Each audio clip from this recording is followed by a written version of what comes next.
Ya, oke, baik. Selamat siang pemirsa, apa kabar? Indonesia Bicara kembali hadir bersama saya Wahyu Wiwoho dan Selga Lydia, dan kali ini kita punya berita yang menarik sekali. Yang pasti semua parpol yang ternyata tadinya sudah lewat begitu saja. tunggu dulu, menarik buat siapa nih? Oh iya, menarik buat buat rakyat lah. Jadi mikir dulu. Buat rakyat seluruhan. Gitu. Menarik untuk Ya. yang mengajukan uji materi ke Mahkamah Betul. Konstitusi, tapi mungkin sangat tidak menarik untuk partai politik yang sekarang Harusnya sudah dapat anteng free pass. duduk. Itu dia, anteng duduk manis di parlemen, di DPR, tapi ternyata tadinya dapat tiket gratis gitu ya. Sekarang harus diverifikasi. Tapi sebenarnya kalau tidak melanggar, kenapa mesti takut verifikasi? Iya, itu dia. Tapi kan masalahnya deadline-nya itu kalau tidak salah November, artinya kurang dari 2 bulan sudah harus selesai proses semua tahapan faktual, verifikasi faktual. Ya. Artinya waktu tinggal sedikit mepet dan itu harus dituntaskan oleh parpol yang ada di DPR. Yang Agak berat memang, harusnya Dan itu. kenapa tadinya tidak diverifikasi karena sudah memenuhi syarat semua. Jadi Iya. kalau tetap aja baru takut sebenarnya ya. Jadi kok kayak senjata makan tuan ya? Iya. Kita Nggak lihat tahu dulu, deh. tapi Nanti kita lihat dulu informasinya. tayangan ini. Pemilihan umum tak sampai 2 tahun lagi akan digelar. Berbagai peraturan pemilu pun dilahirkan. Terakhir, Mahkamah Konstitusi melalui sidang putusan uji materi Undang-Undang Pemilu melahirkan beberapa peraturan baru dalam pemilu. Salah satu keputusan dalam sidang uji materi di Mahkamah Konstitusi ini adalah semua partai, baik partai baru maupun partai lama, harus melakukan verifikasi untuk bisa mengikuti pemilihan umum tahun 2014 nanti. Verifikasi yang dimaksud termasuk jumlah kantor cabang yang memadai di setiap kota juga provinsi, serta jumlah massa yang mendukung partai bersangkutan. Meski partai lama jika tidak lolos verifikasi maka tidak bisa berpartisipasi dalam pemilihan umum. Peraturan baru yang ditetapkan Mahkamah Konstitusi ini dinilai lebih adil karena partai lama harus melalui tahap yang sama dengan partai baru. Kami sangat puas ya, secara esensi apa yang kita perjuangkan, apa yang kita harapkan selama ini bahwa sebuah partai diperlakukan sama, diverifikasi sama peserta pemilu, akhirnya dikabulkan. Kita meyakini bahwa Mahkamah Konstitusi itu memang benteng terakhir keadilan. Itu yang kita tuntut. Ya. Nyata-nyata undang-undang yang dirancang oleh pembuat undang-undang, terutama di Senayan, itu diskriminatif dan tidak adil.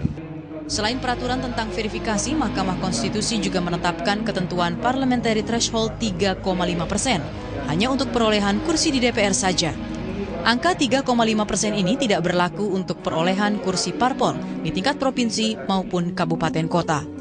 3,5% itu hanya berlaku di nasional, tidak berlaku di daerah. Sebab kalau itu terjadi maka potensi kekuatan daerah itu bisa terhapuskan. Karena dalam kenyataan misalnya dengan undang-undang yang sebelumnya di Jawa Timur itu ada 3 daerah yang dimenangkan oleh sebuah partai yang tidak lolos threshold nasional.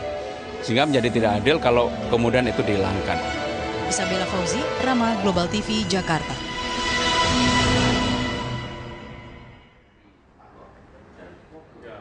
Ya, wajib verifikasi lagi Wajib ya seluruh verifikasi dari parpol, awal. baik yang non-parlemen maupun yang parlemen.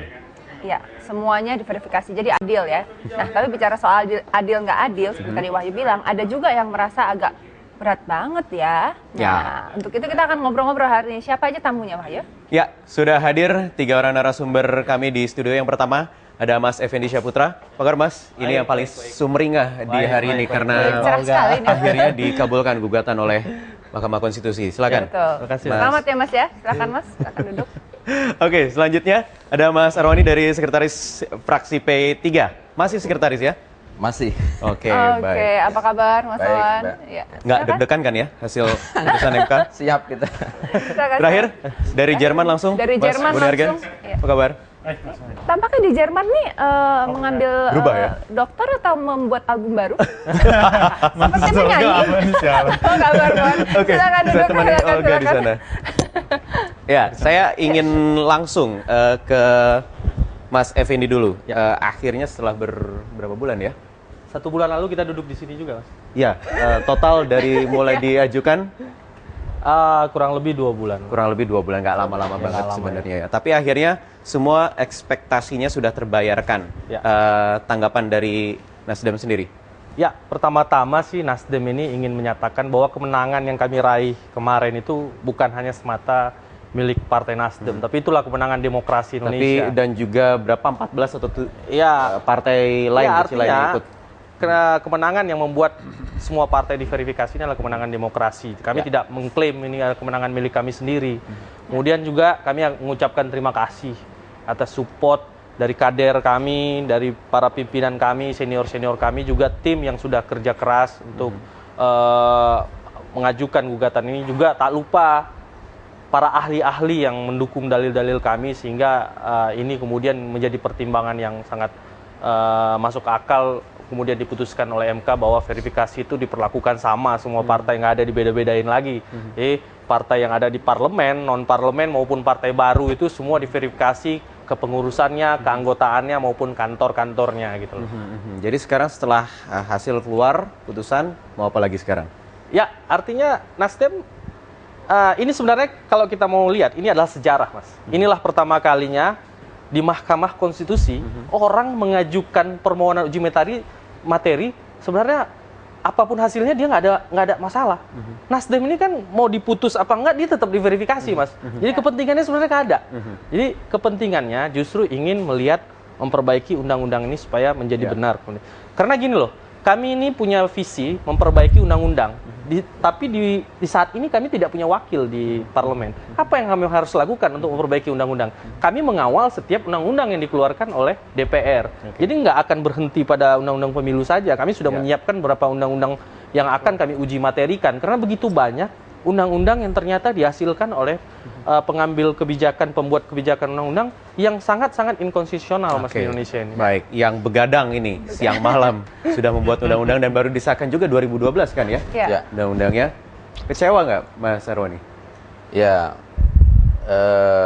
saya selaku mantan pimpinan Pansus RUU Pemilu tentu merasa kecewa ya melihat ikhtiar dan istihad politik yang dilakukan oleh teman-teman di DPR selama ini sebenarnya dalam kerangka untuk bagaimana membangun demokrasi yang betul-betul bisa efektif ya, bisa efektif dan memberikan satu kemudahan kepada para pemilih belajar dari pemilu dan juga seluruh tahapan yang kita jalani pada pemilu 2009 kemarin. Maka teman-teman di DPR kemarin di dalam melakukan pembahasan undang-undang pemilu mempunyai satu prinsip ya, mencoba mengembangkan prinsip bahwa ada satu hal yang sudah kita pernah lakukan dan kita pernah jalani, prinsip dasar bahwa sebuah partai politik ketika sudah mendapatkan dukungan dari publik tentu berhak untuk mendapatkan satu perlakuan yang lebih dibanding partai politik yang belum mendapatkan dukungan atau kurang mendapatkan dukungan dari publik. Prinsip ini sudah ya, Pak Arwani. Prinsip ini sudah pernah kita lakukan di 2004 ya. Tentu dengan teman-teman yang sudah ada di parlemen sekarang ini kan sudah mempunyai satu jaringan ya, struktur partai politik mulai dari DPR sampai pada tingkat DPRD ini kan sudah menunjukkan satu dukungan publik yang cukup bisa dikatakan layak untuk mendapatkan perlakuan yang lebih gitu. Ini juga satu upaya ikhtiar untuk sebuah kesinambungan upaya kita penyederhanaan partai. Ini penting sekali, penting sekali ketika kita dan masyarakat diberikan satu pilihan yang memudahkan. Kita jangan sampai melihat demokrasi yang kita jalankan ini justru mempersulit masyarakat, mempersulit para pemilih. Itu yang pertama. Yang kedua yang ya Arwani bisa dijelaskan lebih lanjut kepada pemirsa di rumah sebetulnya apa saja yang dalam hal ini menurut pandangan Pak Arwani merugikan para pemilih dengan kemenangan MK ini? Iya, dari sisi efektivitas pembiayaan ya dan kemudahan di dalam memilih kita lihat dengan adanya partai politik yang terlalu banyak ya itu akan mulai dari tahapan verifikasi nantinya berapa ratus ribu KTP yang nanti akan diverifikasi faktual ya, 10% dari jumlah partai politik yang mendaftar kali 500 sekitar 500 kabupaten ya. artinya itu juga satu tahapan yang cukup melelahkan bagi KPU. Pasti. Artinya ini kita akan memulai tahapan dari nol lagi di dalam upaya penyederhanaan partai, dan juga ini akan memberikan satu pembebanan bagi KPU dan KPUD di dalam menyelenggarakan. Walaupun KPU sih menyatakan sanggup-sanggup aja begitu. Iya, dalam kita waktu lihat, singkat, betul, ya. 2 bulan lah kurang lebih. Ya, tentu keputusan MK ini menjadi satu yang harus kita hormati, ya. Oke. Terlepas dari kerja keras kita di DPR selama ini, di teman-teman Pansus, tentu saya secara pribadi juga dan juga secara institusi Partai Persatuan Pembangunan juga menghormati keputusan. Apa yang sudah dilakukan MK ini. P3 begitu menanggapi hasil putusan MK kemarin? Kabarnya Pak Ketua Fraksi Pak Hasrul juga langsung konsolidasi ke daerah ya?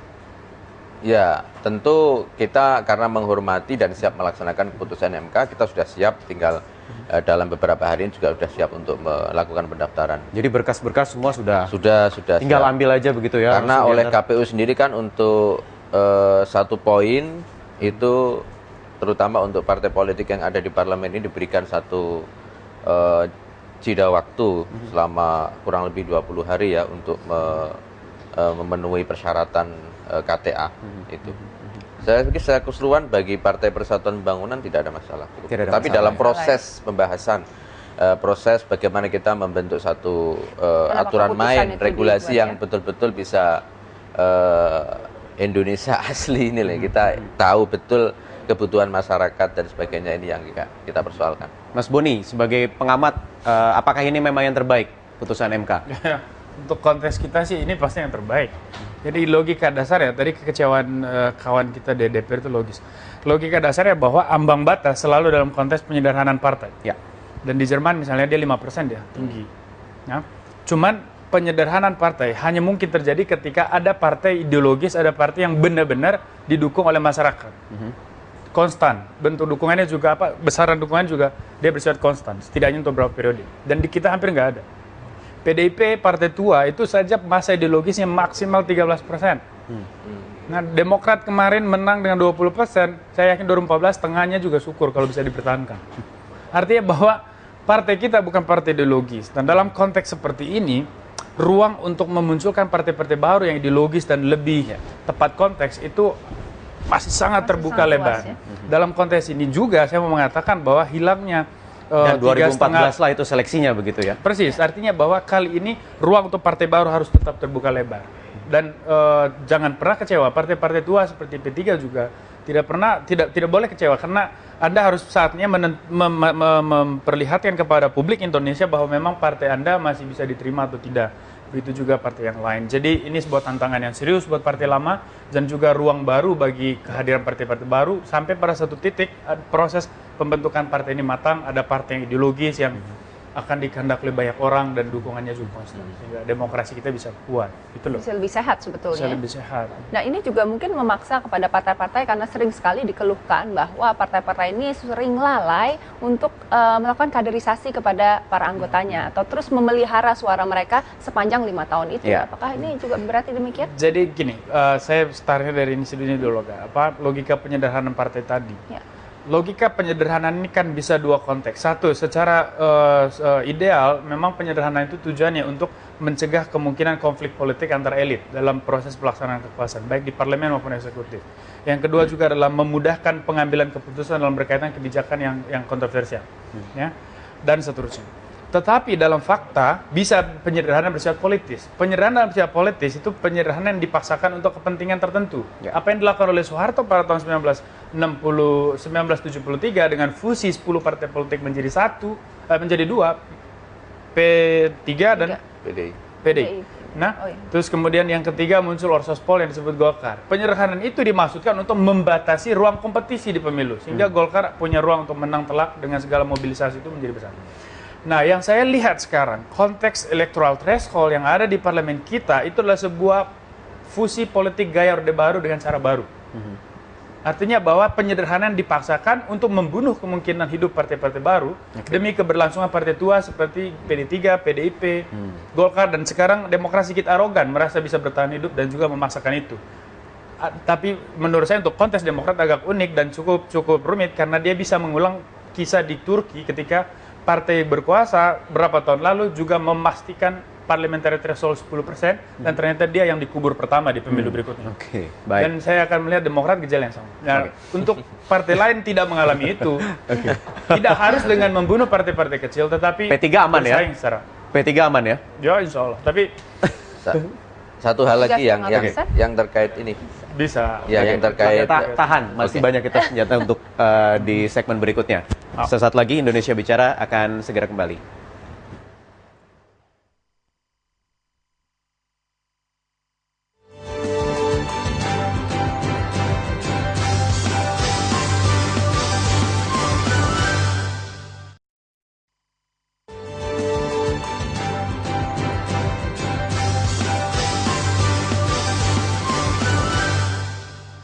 Ya, baik, kembali di Indonesia Bicara. Saya ingin langsung ke Mas Arwani tadi. Maaf saya potong, silakan dilanjutkan. Ya, Sebelum komplain. yang kedua terkait dengan keputusan MK hilangnya PT di tingkat DPRD ini juga sebenarnya harus dipahami ikhtiar teman-teman di DPR itu ingin menyelaraskan undang-undang pemilu ini dengan undang-undang parpol, di mana ada ketentuan, ada satu pendefinisian bagaimana satu partai politik itu bersifat nasional. Nah, bersifat nasional itu sudah semestinya kita maknai bahwa keputusan dan hasil pemilu itu juga harus dilihat secara nasional gitu. Kalau kita mengacu pada keputusan MK seperti ini, maka yang akan terjadi nantinya adalah partai-partai politik lokal yang memang hanya punya fokus dan perhatian di tingkat lokal saja, regional saja. Karena apa? Karena memang tidak punya wakil di DPR RI. Nah, ini kan ya miriplah dengan federasi gitu ya. Artinya posisi Negara Kesatuan Republik Indonesia itu menjadi terabaikan. Perhatiannya itu lebih pada tingkat lokal saja. Yang kedua juga tadi kembali kepada efisiensi. Kita lihat ada kasus di beberapa daerah di Sumatera Utara misalnya, dari 25 anggota DPRD di kabupaten tertentu ada 24 partai politik yang menduduki kursi itu. Ya, yang pemenang pemilunya itu 2 kursi, yang lainnya cuma 1 kursi. Kita lihat dan kita bayangkan bagaimana sulitnya pemerintah daerah itu di dalam melakukan komunikasi politik di dalam pembangunan itu. Ini menjadi satu perhatian sebenarnya kemarin di pembahasan undang-undang pemilu. Nasdem sepaham tidak? Sebenarnya Nasdem tidak menggugat di situ ya, kita cuma verifikasi. Cuman kalau saya membaca tanggapan apa yang diutarakan oleh majelis kemarin, saya akan ambil satu contoh juga kejadian di NTB. Di NTB itu partai bulan bintang itu 70% di satu kabupaten. Tapi kalau dia di pusat tidak dapat 5%, artinya yang menjadi anggota DPRD di NTB ini 70% itu hilang dan digantikan bukan orang yang dipilih oleh rakyat. Artinya kan tidak ada perwakilan rakyat di situ. Nah, itu apa yang saya tangkap dari dalil MK kemarin. Artinya kami juga tidak menggugat itu, tapi kurang lebih itulah untuk mengcounter contoh dari Sumatera Utara. Jadi sebenarnya itu sudah menjadi pertimbangan dari MK juga.